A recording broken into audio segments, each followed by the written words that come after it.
Did you know that a one-eyed queen once defeated the Roman Empire? For centuries, the stories of Africa's most powerful women have been suppressed, overlooked, or outright erased from the history books.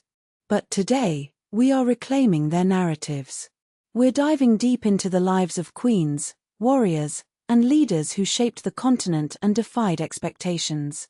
These are the African queens history tried to forget. Our journey begins in present-day Nigeria, with the story of Amina of Zaria. Born around 1533, Amina ascended to the throne of the Hausa city-state of Zazzau in 1576. For 34 years, she ruled with an iron fist, expanding her territory through relentless military campaigns. It is said she commanded an army of 20,000 infantry and 1,000 cavalry, a force that struck fear into the hearts of her enemies. Amina wasn't just a warrior queen, she was also a brilliant strategist and city planner.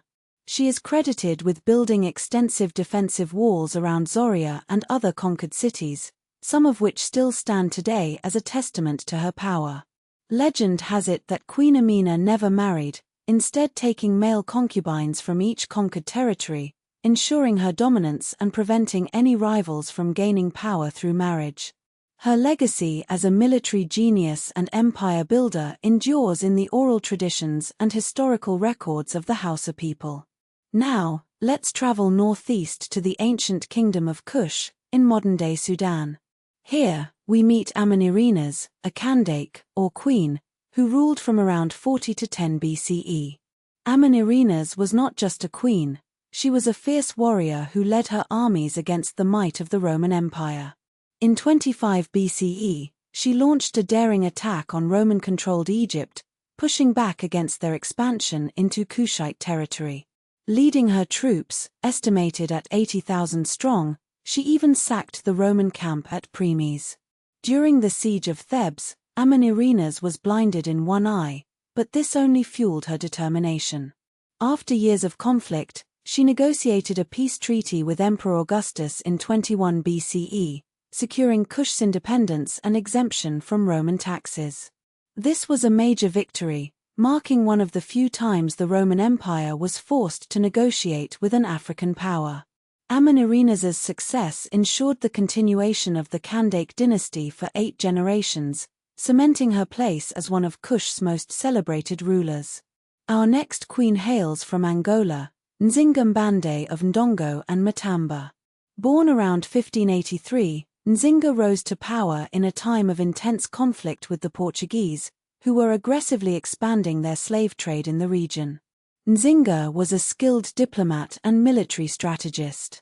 In 1622, she famously negotiated with the Portuguese governor, João Correa de Sousa, refusing to sit on a lower chair and instead using a human being as her throne to assert her equality.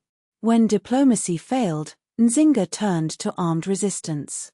For nearly 4 decades, she waged a relentless guerrilla war against the Portuguese, forging alliances with the Dutch and the Mbangala warriors.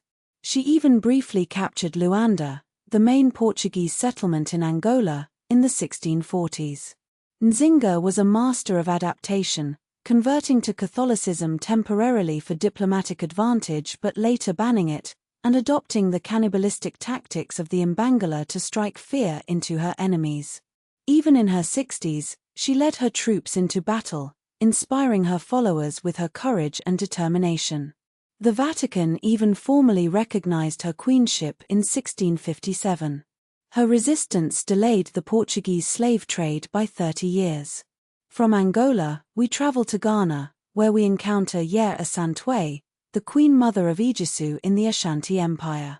Born around 1840, Asantewaa rose to prominence in 1900 when the British governor demanded the surrender of the Golden Stool, the sacred symbol of Ashanti power.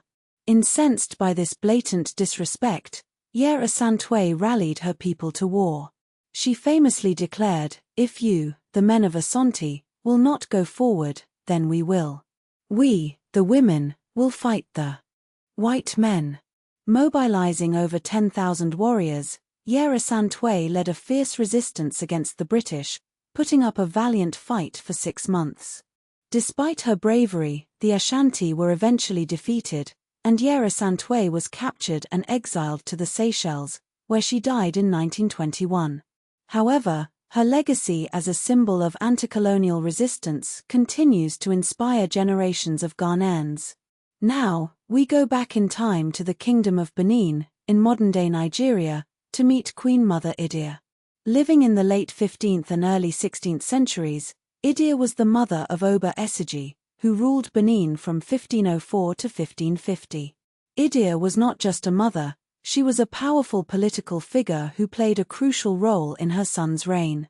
She is credited with creating the title of Ioba, or Queen Mother, granting her own palace, vassal villages, and army. She led military campaigns, most notably against the Ida Kingdom, and is said to have secured victory for Benin through her strategic brilliance and access to Portuguese firearms. Idia is also renowned for her artistic contributions. She invented coral bead regalia for Benin art, and her iconic ivory hip mask, adorned with ritual scarification, has become a symbol of Benin's rich cultural heritage. From Nigeria we travel to South Africa, to the land of the Zulu people where we meet Nondi, the mother of Shaka Zulu. Born around 1760, Nondi endured immense hardship and social stigma as an unmarried mother. However, she instilled in her son a fierce determination and a strong sense of purpose. After Shaka rose to power in 1816, Nondi became a powerful co-regent, ruling alongside him and influencing his policies. She oversaw the execution of thousands for disloyalty during her regency. Zulu oral traditions credit her with introducing age-set military reforms that laid the foundation for Shaka's military success. Nondi's strength and resilience made her a formidable figure in Zulu history. Our final queen takes us back to Nigeria, to the ancient Yoruba kingdom of Ile-Ife. Here, we learn about Moremi Ajasoro, a legendary figure from the 12th century. According to tradition, Ile-Ife was plagued by Igbo raiders who disguised themselves as trees, making them difficult to detect. Moremi, a princess of Ile-Ife, bravely volunteered to infiltrate the raiders' camp. She allowed herself to be captured and enslaved, using her beauty and wit to gain the trust of the Igbo.